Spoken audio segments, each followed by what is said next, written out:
According to popular consensus, our current president rode a wave of discontent and snatched victory out of the clutches of the front runner. The election victory bubbled up from a tsunami of discontent so toxic that anything or anyone was preferable to what existed previously.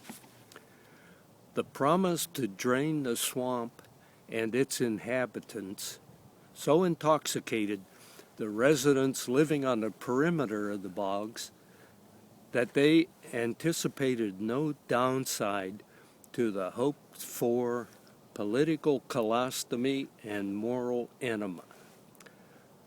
The possibility of the long-awaited cleansing backlash transforming into a mind-altering whiplash was unthinkable. The unquenched dreams of change, frustrated by the unpredictable election aftermath, was unbearable.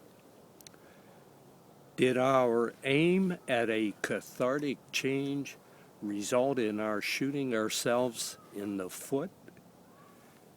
Is our election triumph allowing us to snatch defeat out of the arms of victory?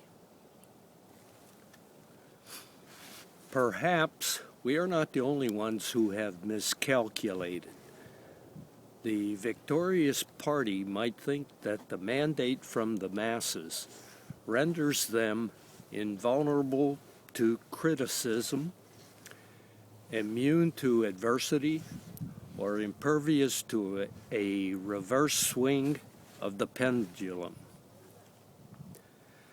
The victorious might feel entitled to dictate terms, to pontificate, and to ignore the pulse of public opinion at their own peril. Could the arrogant intentions of our public officials establish laws or institutions that are cleansing targeted in the first place? Another entity that might feel immune to criticism and public backlash and not endangered by the swing of the pendulum is the bureaucrat at the Veterans Administration. Not all of them need be included, but enough at various levels and positions are sufficient to frustrate and to antagonize veterans on a daily basis. This arrogant, take it or leave it atmosphere causes veterans to deal with late notices from medical professionals due to long delays in payment by VA offices. Some insensitive practices cause veterans to be added to collection agency roles and consequently endure irritating collection procedures. These embarrassing practices are further encouraged by a prevailing mindset that the VA bureaucrat is immune from consequences from their actions or lack of action. What would happen if the VA bureaucrats were under siege and the vets delayed a rescue or were not motivated to assist?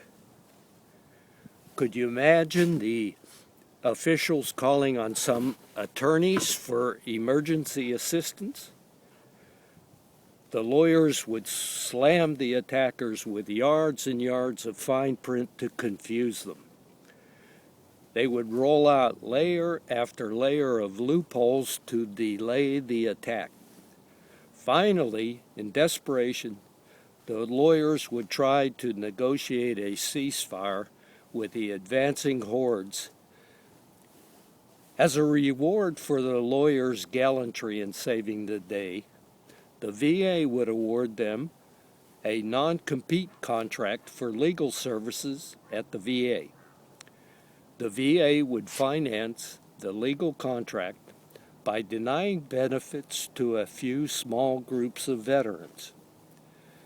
The bureaucrats would get a big bonus for reducing legal costs, and everyone would live happily ever after, except for a few small groups of veterans.